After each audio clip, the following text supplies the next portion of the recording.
बहुत थोड़ा सा उस टाइम वो हुआ था, लेकिन पेपर की बात करें मोस्टली कि पेपर के टाइम, तो हमारे टाइम में मतलब ऐसा नहीं था। मुझे इतना पता था कि मैंने जितने भी एग्जाम्स दिए थे कोचिंग में, मुझे इतना समझ में आ गया था कि मुझे पैनिक नहीं करना।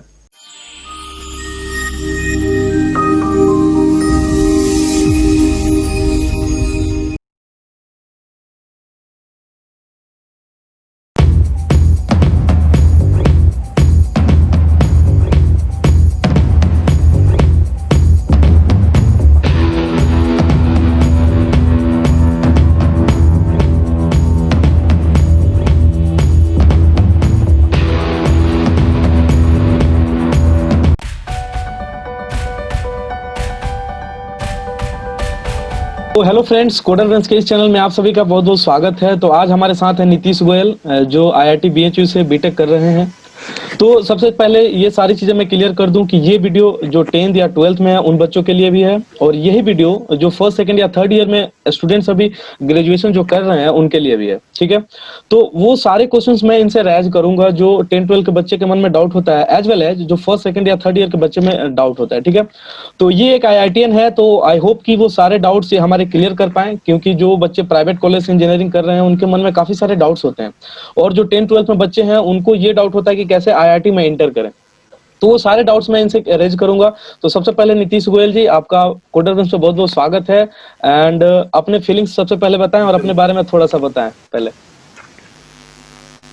Avnish, I cracked JEE in 2017, and I got the admission in IIT BHU in the mining branch. And right now I'm in the final year of my graduation, and it's a very good experience of the JEE and as well as in my college. And I hope I can clear all your doubts and all of your audience. So you can ask me anything. I will help you as much as I possible to answer you. Okay. Okay, thanks for coming. First of all, I want to thank you for coming here, because everybody is raising questions with me that when an IITian will come to your on YouTube channel. So I am just requesting you to please answer all the questions in Hindi, because you and me are also comfortable in Hindi and the audience is also comfortable in Hindi, because most of the audience Yeah, want yeah. I yeah, most of the audience actually yeah. Sure. wants to see the video in Hindi. Okay, so मैं आशा करता हूँ कि आप सारे Okay. Questions के जवाब हिंदी में देंगे। तो सबसे पहले आपने माइनिंग इंजीनियरिंग चूज कोई किया, माइनिंग इंजीनियरिंग चूज किया, तो सबसे पहले तो ये बताएं कि ये काफी जो है इसका डोमेन, और ये काफी रेयर है। माइनिंग इंजीनियरिंग इज बहुत रेयर है, मतलब तो क्यों आपने माइनिंग इंजीनियरिंग क्यों हाँ, चूज किया? आईआईटी खड़गपुर में है। एक्चुअली मेरा मन तो मैकेनिकल इंजीनियरिंग लेने का था, लेकिन वही है कि रैंक के अकॉर्डिंग हमें कुछ चाहिए होता है। That's why I discuss some of my seniors actually पहले से आईआईटी में थे, तो उन्होंने बताया कि आईआईटी के अंदर ऐसा है कि ब्रांच से कोई फर्क नहीं पड़ता। आपका आपका डोमेन क्या है, थोड़ा सर्विकल का थोड़ा फर्क पड़ता है। अगर आप सीएससी इलेक्ट्रिकल से हैं तो आपको थोड़ा बेनिफिट होता है। बाकी जो ये नीचे की ब्रांचेस है, केमिकल है, माइनिंग है, सिविल है, मैकेनिकल है, ये यहाँ तक आप कुछ भी सीख सकते हैं, कुछ भी पढ़ सकते हैं। इट डजंट मैटर कि आप कौन सी ब्रांच में हैं। तो उन्होंने कहा कि तुम एक अच्छी आईआईटी चूज करो, एक बेसिक आईआईटी जो ज़्यादा बुरी भी ना हो। इफ यू गॉट लाइक अगर आपने इलेक्ट्रिकल इंजीनियरिंग ले ली पलाकड़ में या फिर कोई बहुत नीचे आईआईटी में, आई सजेस्ट यू कि तुम मतलब एक नई आईआईटी के अंदर, नहीं सॉरी, आप एक ओल्ड आईआईटी के अंदर आप एक लोअर ब्रांच ले सकते हैं। इससे अच्छा कि आप एक पुरानी आईआईटी में सॉरी नई आईआईटी में कोई अच्छी ब्रांच लें। Okay, so I suggest that, but obviously अपना अपना पर्सपेक्टिव होता है। किसी को इलेक्ट्रिकल या सीएससी ही लेनी होती है, तो हर और चॉइस। बट लेकिन मेरा ये कहना है कि आप एक पुरानी आईआईटी में एक लोअर ब्रांच लेके ज़्यादा हैप्पी रहेंगे, बल्कि आप एक नई आईआईटी के अंदर सीएससी या इलेक्ट्रिकल क्यों ना ले। ओके, सो माइनिंग मेरी चॉइस नहीं थी एक्चुअली। मेरे को मैकेनिकल चाहिए था, लेकिन वो मिल नहीं रहा था। वो मिलने के लिए मुझे लोअर आईआईटी में जाना पड़ता, जो कि मैं अफोर्ड नहीं कर सकता था। इसलिए मैंने जितना हो सका एक डिसेंट आईआईटी में डिसेंट ब्रांच ली। ओके, सो आपका मेन ये कहना है कि मान लीजिए अगर मुझे अच्छा ब्रांच मिल रहा है लेकिन नए आईआईटी में मिल रहा है, और एक तरफ मुझे पुराने आईआईटी में थोड़ा सा लोअर ब्रांच मिल रहा है, तो हमें उधर जाना चाहिए, मतलब पुराने आईआईटी में जाना चाहिए और उस लोअर ब्रांच को ग्रैब हाँ, कर लेना क्योंकि चाहिए।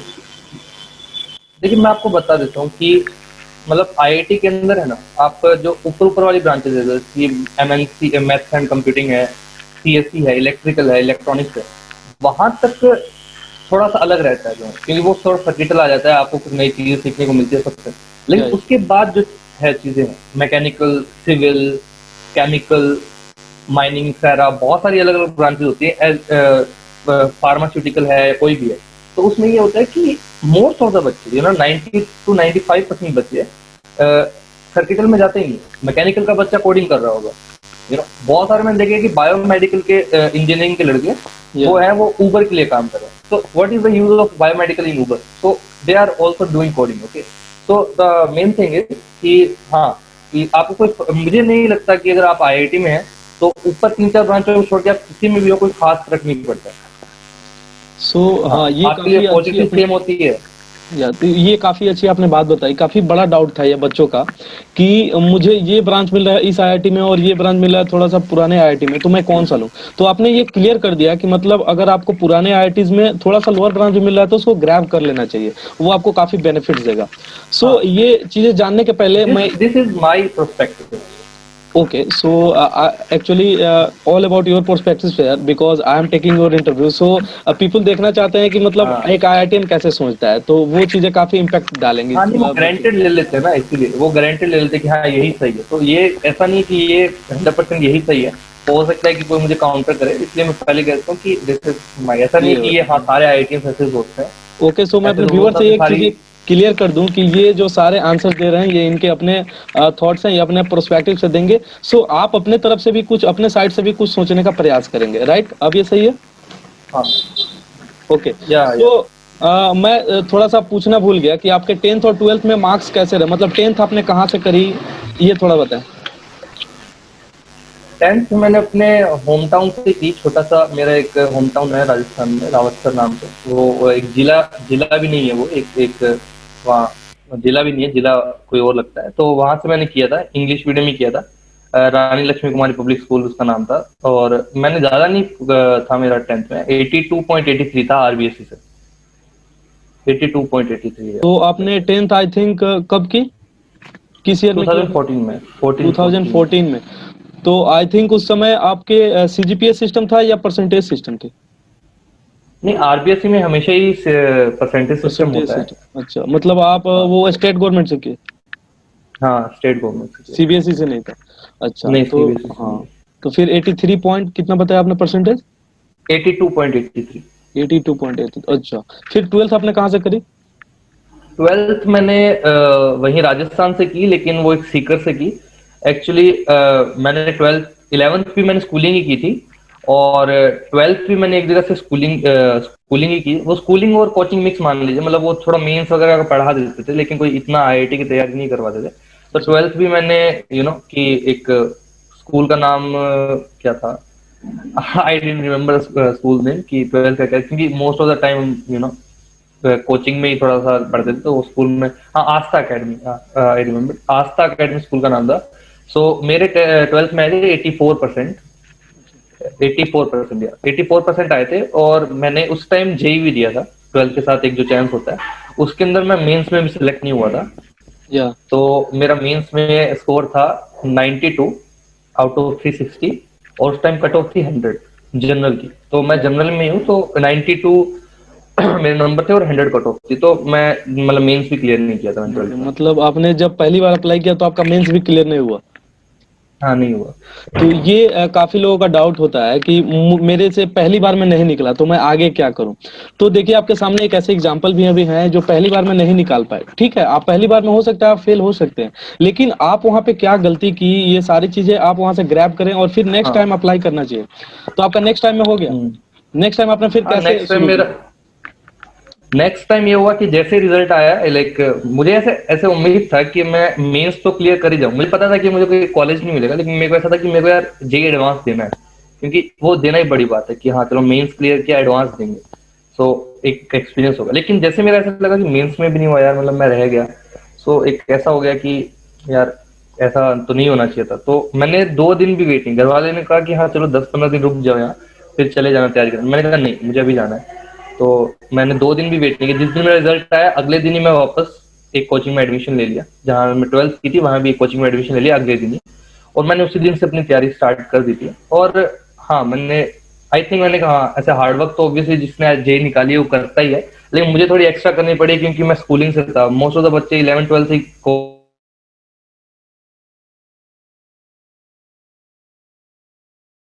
तो मेरे को तो ज्यादा प्रॉब्लम फेस करनी पड़ी, और मैंने किसी तरह उसे टैकल करते करते करते करते क्रैक कर ही लिया।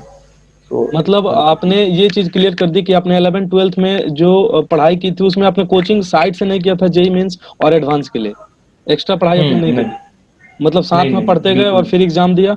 लेकिन आपने जो नहीं। 3rd ईयर में जो एक्स्ट्रा अटेम्प्ट आपने लिया उसमें आपने कोई कोचिंग ज्वाइन करी? हाँ, जो थर्ड था उसके अंदर मैंने जो ड्रॉप लिया और मैंने दोबारा तैयारी स्टार्ट की नेक्स्ट टाइम, तो हाँ मैंने कोचिंग तो ऑब्वियसली अटेम्प्ट की, उसके बिना नहीं पॉसिबल था। तो एक गुरु कृपा नाम की इंस्टीट्यूट है, वो एक बेसिक, ऐसा नहीं है कि उसकी बहुत सारी ब्रांचेज है, वो सिर्फ सीकर में ही ऑपरेट करते हैं। वो एक लोकल कोचिंग है, तो कोई ऐसे हाई फाई कोचिंग की भी ऐसा नहीं है कि मैंने एलन या रेजोनेंस या कास्ट से किया। एक बेसिक कोचिंग थी, वो अच्छी कोचिंग है, ठीक है, एक अच्छी कोचिंग है जो एक प्लेटफॉर्म प्रोवाइड करती है, तो मैंने वहां से प्रिपरेशन की और सब वेल गया, इसलिए। अच्छा, तो फिर आपने जब मेंस दिया तो मेंस में क्या रैंक थी उस समय आपकी? मेंस में मुझे रैंक तो एग्जैक्ट याद नहीं है, वो शायद 10,000 समथिंग थी, 10,000 समथिंग थी, 10,000, लेकिन मेरे नंबर 192 थे, 190 और 360 में। कट ऑफ कितना था उस समय? उस टाइम कट ऑफ था, उस टाइम कट ऑफ बहुत कम था, 76-80 था यार। उस टाइम ओ, कट ऑफ बहुत ज्यादा कम था। फिर तो आपके काफी बढ़िया मतलब रैंक आ गए। तो मैं अपने व्यूअर से एक चीज यहाँ पे बताना चाहूंगा कि आपने यहाँ पे सेट एग्जांपल आपने देख लिया कि जैसे 92 अगर आपका फर्स्ट सेकंड मतलब 12th करने के बाद आए, तो आपने वो इमोशनली, वो जो कहते हैं ना, इमोशनली डाउन नहीं होना है, आपको फिर से तैयारी करनी है। और उसका आप सीधा सा एग्जांपल देख सकते हैं नीतीश जी का कि उन्होंने 92 था पहले बार में, लेकिन दूसरे बार में 192, मतलब 100 मार्क्स का जो ये इंक्रीमेंट है वो काफी बड़ा इंक्रीमेंट है। तो आपको मैं एक बात यहाँ पे क्लियर कर दूं कि आप कभी भी इमोशनली डाउन ना हो, क्योंकि जब तक आप इमोशनली डाउन नहीं होंगे तब तक आप अपने अंदर की वीकनेसेस और स्ट्रेंथ को जो है क्लियर नहीं कर पाएंगे, ठीक है? तो ये चीजें आपके अंदर क्लियर होनी चाहिए। फिर आपने जेई मेंस के बाद जेई एडवांस दिया, तो जेई एडवांस में क्या आपकी मतलब कैसा एक्सपीरियंस था? एक्चुअली जे एडवांस मैं फर्स्ट टाइम दे रहा था, मतलब वैसे तो हमने कोचिंग में काफी बार पेपर्स दिए होते हैं, लेकिन जो फील होता है, जो ऐसे प्रेशर होता है, वो जेई के टाइम पहली बार था कि हाँ कैसे होगा। उसके टाइम दो, एक सबसे बड़ी प्रॉब्लम वहाँ ये होती है कि वो एग्जाम होता है गर्मियों में, जो मतलब कब होता है, मई में होता है, ठीक है। तो मई के अंदर बहुत ज्यादा गर्मी होती है, और 6 घंटे का एग्जाम होता है। जो जो देते हैं उनको पता होगा कि 3-3 घंटे के 2 एग्जाम्स होते हैं। या सो वहाँ बहुत हेक्टिक होता है कि आप, जहाँ हमारा सेंटर आया था वहाँ कुछ भी नहीं था, आप जस्ट जैसे एग्जाम दिया आपको बाहर निकाल दिया जाएगा, और कोई आसपास ना कोई शॉप है ना कुछ है, ऐसे बिल्कुल ऐसे मोस्टली ऐसा वीराने ही की होता जगह है। पे। हाँ हाँ। हाँ, तो ऐसी जगह पे था, तो बहुत थोड़ा सा उस टाइम वो हुआ था। लेकिन पेपर की बात करें मोस्टली, कि पेपर के टाइम, तो हमारे टाइम में मतलब ऐसा नहीं था। मुझे इतना पता था कि मैंने जितने भी एग्जाम्स दिए थे कोचिंग में, मुझे इतना समझ में आ गया था कि मुझे पैनिक नहीं करना। अब क्या ही करूं मैं, अब तो गया बस, अब तो कुछ नहीं होगा ये वो। तो ऐसा नहीं है, आप अगर ऐसे ध्यान से फोकस करें, मुझे इतना क्लियर था कि आप आईआईटी के अंदर 40% मार्क्स भी लाते हैं, 40% भी अगर आपका होता है तो आप अच्छे आईआईटी में निकल जाते हैं। तो या मुझे पता था कि मैंने अगर 18 क्वेश्चन आते थे, हर मतलब हर सेक्शन में 18-20 क्वेश्चन थे, मुझे पता था कि मैंने 20 में से अगर मैंने 7-8 भी बना दिए तो मैं सेलेक्ट हो जाऊं। तो मैं ऐसे नहीं देख रहा था, मैं पहले चूज कर रहा था। मैं बहुत ही मतलब मैंने सीखा है हर कोचिंग में। सबसे बड़ी बात है कि आप एग्जाम दो, तो एग्जाम ऐसे कुछ लोग क्या होता है, एग्जाम दिया कोचिंग के अंदर और बस आके फेंक दिया, मतलब मिलाते हैं कि हाँ चलो इतने नंबर ठीक है। वो ये नहीं देखते कि यार मैंने कहाँ गलती की थी, मैंने या किस टॉपिक में मेरे को ज्यादा फोकस करना चाहिए था, कहाँ मैंने टाइम वेस्ट कर दिया। तो वो मैंने बहुत अच्छे से एनालाइज किया था। मैं पहले मार्क करता था, 20 क्वेश्चन है, मैं पहले 10 मिनट सिर्फ यही चेक करने के लिए करता था कि मुझे पहले कौन सा क्वेश्चन अटेम्प्ट करने हैं, और जब ये सारे एक बार मैं अटेम्प्ट करूँ उसके बाद कौन से करने हैं। तो मैं एक ऐसे मार्क्स सबका लगता था कि पहले जो क्वेश्चन अटेम्प्ट करने हैं उसको मैं छोटा सा एक मतलब वो 1 डॉट दे दूंगा, और जिसको सेकंड टाइम अटेम्प्ट करना है उसको ऐसे डबल डैश दे दूंगा। तो मैं ऐसे अपने अपने एक सिंबल्स होते हैं, अपने मार्क करते हैं कि हाँ पहले ये करना है फिर बाद में ये करना है। वो स्ट्रेटेजीज बनानी होती है।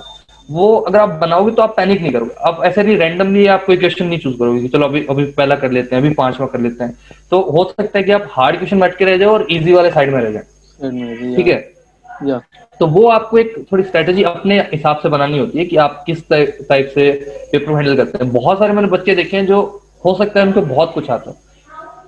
नॉलेज और आपकी कैपेबिलिटी पेपर को सॉल्व करना एक अलग चीज है, और पेपर को अटेम्प्ट किस तरह से करते हैं वो बहुत ही डिफरेंट थिंग है। वो या बहुत ही डिफरेंट स्किल्स है। अगर आप उसमें अगर आप अच्छे नहीं है कि पेपर को कैसे अटेम्प्ट करते हैं, तो या आप बहुत प्रॉब्लम में हो सकते हैं और मे बी आपका ना सिलेक्ट हो। इसलिए मैं बोल रहा हूँ कि आप जितना क्वेश्चन सॉल्विंग पे ध्यान देते हैं ना, उतना पेपर पे जरूर ध्यान दें कि आप पेपर कैसे अटेम्प्ट करते हैं, कौन सा सेक्शन पहले करते हैं, कौन से सब्जेक्ट। मैं तो बोलता हूँ जो टॉपर्स है, अगर आप उनसे पूछेंगे ना, तो मैं आपको शायद बता सकता हूँ।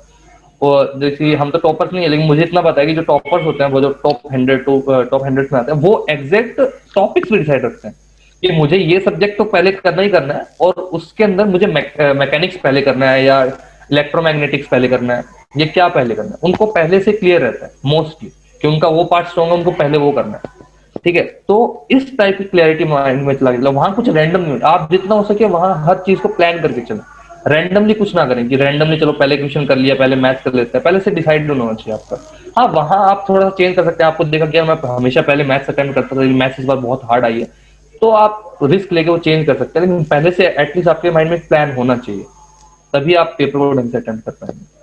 ओके। सो आपने तो काफी अच्छा बता दिया, मतलब जितना मैं एक्सपेक्ट कर रहा था उसे काफी ज्यादा आपने बताया। तो यहाँ पे एक क्वेश्चन और रेज होता है, जैसे मान लीजिए मैं अभी तैयारी कर रहा हूँ, ठीक है। तो होता ये है कि हमारे सामने बहुत बड़ा सिलेबस है, मतलब 2 साल का सिलेबस काफी बड़ा है, हाँ हाँ। और मुझे पता है कि ये चीज अगर मैं पढ़ता हूँ तो इसमें ज्यादा मार्क्स आने के चांसेस है, ये पढ़ता हूँ तो इसमें ज्यादा नंबर के क्वेश्चंस आने के चांसेस है।